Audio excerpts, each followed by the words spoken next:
আজকের ভিডিওতে বলবো সপ্তম শ্রেণী অর্থাৎ ক্লাস 7-এর এবছর 2024-এ কবে কোন পরীক্ষা হবে, প্রথম সামেটিভ, দ্বিতীয় সামেটিভ, অ্যানুয়াল পরীক্ষা কবে হবে দেখতে থাকো।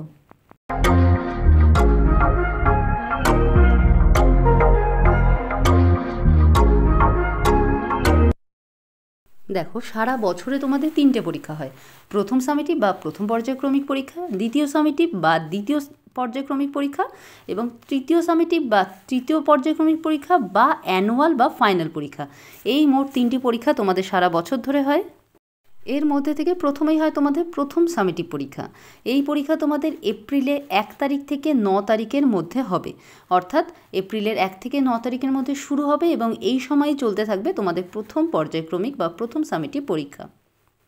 এরপরে দ্বিতীয় সামেটিভ পরীক্ষা, তোমাদের দ্বিতীয় সামেটিভ বা দ্বিতীয় পর্যায়ক্রমিক পরীক্ষা হবে আগস্ট মাসের 1 তারিখ থেকে 8 তারিখের মধ্যে, অর্থাৎ এই ডেটের মধ্যে 1 থেকে 8-এর মধ্যে পরীক্ষা শুরু হবে এবং এই সময়ই পরীক্ষা চলতে থাকবে। এরপরে সবথেকে গুরুত্বপূর্ণ তৃতীয় সামেটিভ বা অ্যানুয়াল পরীক্ষা।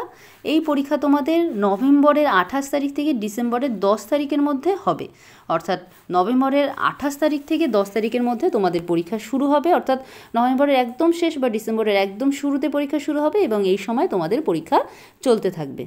তাহলে এই হলো তোমাদের সারা বছরে 3টে পরীক্ষার সময়, অর্থাৎ কোন সময় কোন পরীক্ষা হবে।